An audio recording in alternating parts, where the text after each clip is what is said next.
There's a word that a lot of people are using in the podcasting space, and it's momentum. They're saying things like, I just need more momentum. I feel like I've lost momentum. I want to gain momentum again. But they don't know how to define what that actually means. Because usually when a podcast feels stuck, momentum feels like speed. It feels like more listeners, more traction, more growth, more inquiries. But momentum isn't speed. Momentum is multiplied by the decision and consistency. And without direction, consistency just adds more. Most podcasters don't grow because they don't have a strategy. No more. Welcome to the show, Podcast to Grow, where I help coaches and entrepreneurs turn their podcast into their most powerful business tool. I'm Melina, and I'm breaking down exactly how to get more listeners, more impact, and more sales. Let's get into it. Let's separate two things here. Movement can often look like momentum, but movement is different, and it looks like publishing weekly, batch recording, hiring help, promoting, posting clips, all of those production things and consistency. But momentum feels different. Momentum is when your episodes build on top of each other, when your messaging gets clearer with every episode that you do. It's when listeners are actually referencing older episodes. In sales call, people are saying and referring to your podcast, and content outside of your podcast mirrors it. Movement burns energy. Momentum compounds it.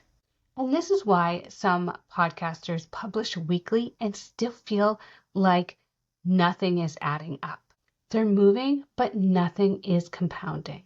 So what actually creates momentum? Decision.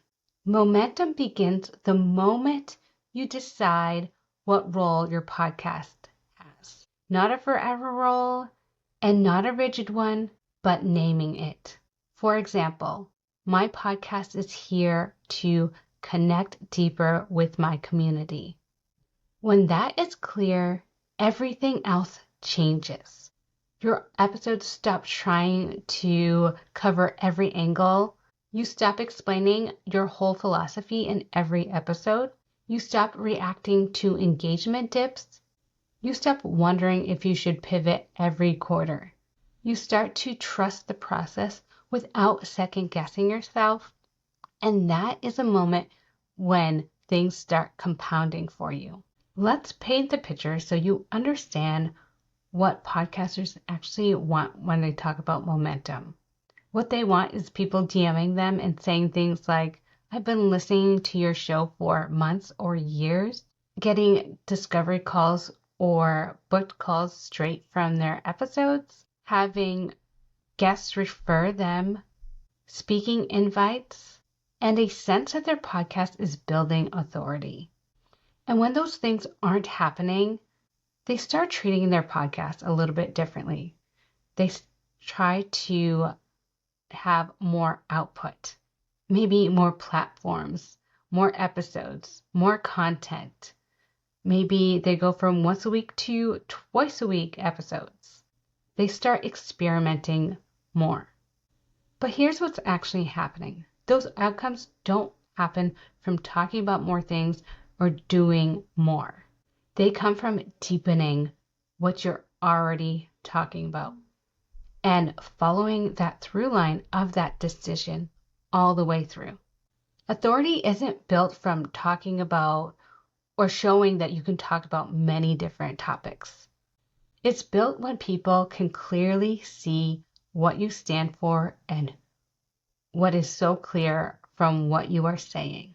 And that only happens when your direction stays stable enough for you to be recognized. And here's the part that's a little bit harder to hear because momentum feels external, but it is built internally first. It starts when you stop reconfiguring your positioning every episode or every time you feel like something isn't working. It starts when you stop experimenting with your identity in public. It starts when you decide this is the lens I'm going to be following. And you stay with it long enough for your audience to recognize. Momentum is the recognition reinforced over time, and it can only compound when it is stable. We talked about money and order. This week, we're talking about staying in that uncomfortable, quiet place, because sometimes your podcast can feel so quiet that you worry and you think, I need to change something so that this will no longer be stagnant. I have to make a change, right? But once you make that decision, you need to stick with that decision for at least 90 days so that you can recognize a pattern. Because what really kills momentum are micro pivots, micro shifts. Things like shifting tone, shifting audiences, shifting topics, shifting depth. Each shift resets compounding. You don't notice it in the moment, but your audience does. They can feel the wobble, and when direction wobbles, trust compounds slower. Let me show you what this actually looks like in real life, because I know some of you listeners have done some of these things, and it's not bad. It's just that we need to recognize that when we make these micro shifts and do these micro things, they can change the trajectory of possibly that 90 days or that specific time you are looking at something. And you have to note that, because if you don't, you could get into a place of doubting yourself and thinking that your podcast is not working. But what often happens is that it's working, but you haven't given it enough time yet. Before a decision is made, a podcast feels exploratory. So let's talk about a client that I had. She had a podcast and she would record episodes that felt really good in the moment. She would record episodes that were trending in her industry. She started adjusting based on seeing micro shifts from her audience very quickly. She didn't give it a little bit of time. She just made those changes. She would test new positioning, new language as well. She would tweak her intro, her description. She was also playing around with should she niche down or should she broaden? And she was doing all of these things in such a short amount of time that it didn't give the audience trust, because she was bouncing from thing to thing to thing, because every episode at this point was standing alone for this client. There was no through line for her listeners to grab onto so that she could be known for that one thing. So her podcast felt active, but it wasn't anchored. And so it just became another content outlet in her business. So once she started working with me, we didn't do a rebrand. We didn't do any major tweaks. We just worked on making that decision that she wanted to see for the next 90 days with her podcast. At that point, she was able to stop asking, what should this be or what could this podcast be? Instead, she could then know that she had a direction and a role that her podcast was in. So that was what made it so much more simpler for her. She didn't have to think about all of those extra little shifts that she was making. She had one direction to go in. She built ideas on top of the episodes that she had already created.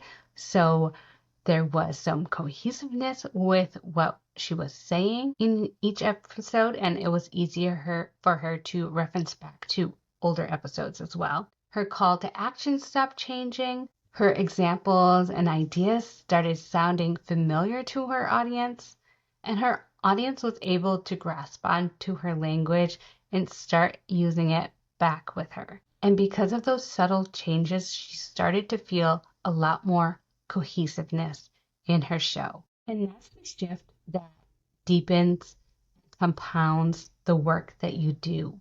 Every time you widen the lens, you reset recognition. And I know this can feel like you keep repeating yourself over and over again, but that's the important part. That's what you need to actually be doing.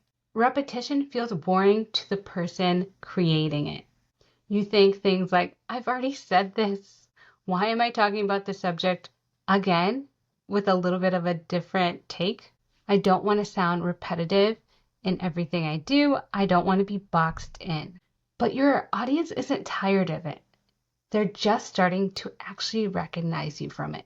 The things that you're saying are often the things that they're just recognizing is what's happening, and they start to finally understand it slowly.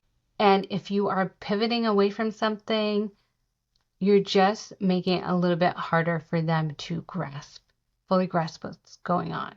And that is why some podcasts feel like they're almost landing it, but they're not quite there. And in that situation, momentum dies in the almost. Momentum isn't about doing more. It's about deciding and staying with that decision long enough for it to work. And that part is uncomfortable. It requires you to tolerate weeks of possibly silence, weeks with nothing dramatic happening at all.